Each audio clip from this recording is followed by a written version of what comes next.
কালী পূজা হচ্ছে একদিন পরে হচ্ছে কালী পূজা গেছে আমাদের গত একদিন পরে। তা আমি চলে এসেছি মিত্র মিলনী কাসুন্দিয়া মিত্র মিলনী ক্লাবে, যেখানে হচ্ছে দক্ষিণা কালী মাতার পুজো হয় প্রতি বছরের নয়, এবছরও হচ্ছে, তার কোনো ব্যতিক্রম নেই। তো আমি পেয়ে গেছি ক্লাবেরই প্রেসিডেন্ট প্রশান্ত ঘোষ মহাশয়কে, তোমার সঙ্গে কথা বলবো।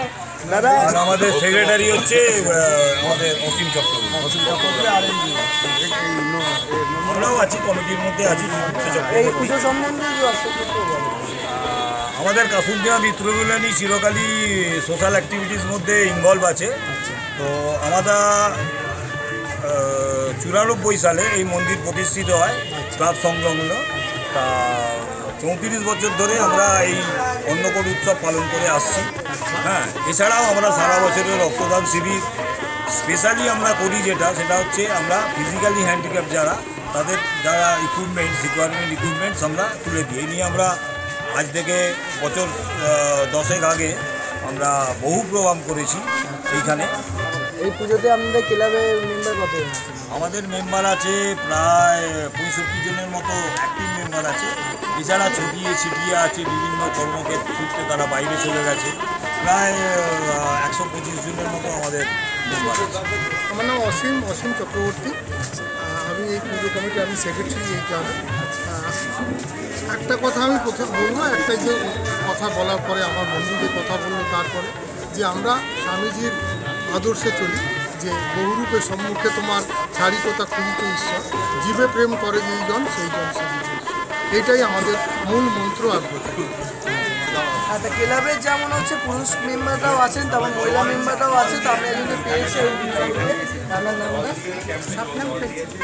এই ক্লাবের সম্বন্ধে বা কালীপুর সম্বন্ধে কিছু বলবেন? মন্দিরটা দীর্ঘদিনের মন্দির, এটা স্কুল অবস্থা থেকে আমার কাছে, সামনেই আমার বাড়ি, আমার স্কুল এখান দিয়েই আমরা যেতাম, আমার শৈশব এখানে কেটেছে। তা সেই তখন থেকে এই মন্দিরে যেটা সবচেয়ে বড় জিনিস, সেটা খুব নিষ্ঠাভাবে পুজো হয়। প্রতি অমাবস্যায় মায়ের ভোগ চাপানো হয় এবং নিষ্ঠা সহকারে পুজো হয়। এখানে প্রতিটি সদস্য খুব অ্যাক্টিভ এবং প্রত্যেকেই, এখানে যত সুরক্ষিত সম্পন্ন মানুষ আছে প্রত্যেককে সঙ্গে নিয়ে, এই পাড়াকে প্রত্যেককে সঙ্গে নিয়ে প্রত্যেকটা মানুষের সঙ্গে অতপ্রতভাবে সুখে দুঃখে পাশে থেকে মাতৃ আরাধনা সারা বছর ধরে। একজন হচ্ছে সদস্যকে পেয়েছি, তাই ওনার সঙ্গে কথা বলবো। আমার নামটা পল্লবিতা চক্রবর্তী।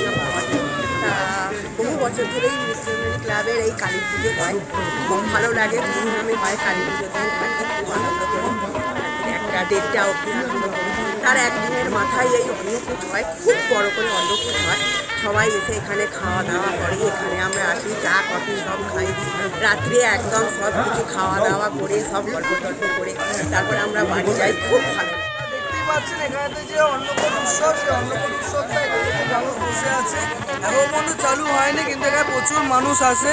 এবং এখন সন্ধ্যেবেলা এখানেতে হচ্ছে যত রাত বাড়ে তত আর কি ভিড় বাড়ে, এবং প্রচুর মানুষের প্রায় 1,500 থেকে 2,000 লোকে এখানে খাবারের পরিবেশের ব্যবস্থা করা হয়। আপনারা দেখতেই পাচ্ছেন এখান থেকে আপ টু গোটা চেয়ারটা পাতা আছে, এখান থেকে লম্বা করে একদম, এবং ওইখানে পর্যন্ত একদম চেয়ার মোটামুটি 50 লোকের সিটিংয়ের ব্যবস্থা করা আছে।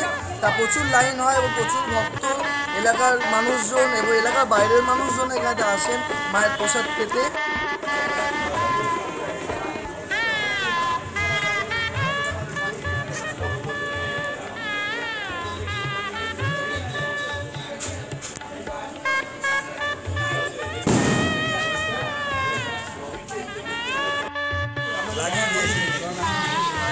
সেই দিন আমরা সবাই কথা বলেছি, সেকেন্ড হাফে দেখি লেগে গেছে।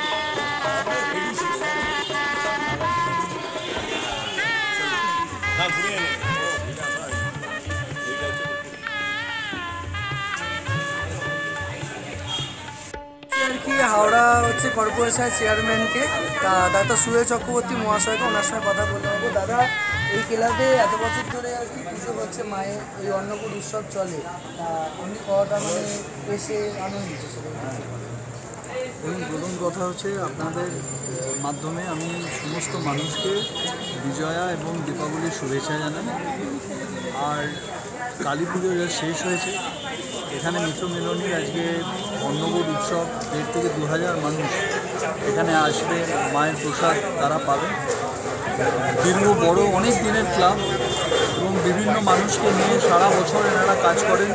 শুধু এটা না, এখানে নানা ধরনের রক্তদান শিবির থেকে শুরু করে বিভিন্ন প্রোগ্রাম মানুষের সেবা এখানে হয়। তো আমি আশা করব আগামী দিনেও এই মিত্রমিলনী ক্লাব এইভাবে মানুষকে সাথে নিয়ে পাশে নিয়েই তারা কাজ করবেন এবং মায়ের আশীর্বাদ সবসময় এই ক্লাবের ওপর আছে, ছিল এবং আমার বিশ্বাস থাকবে।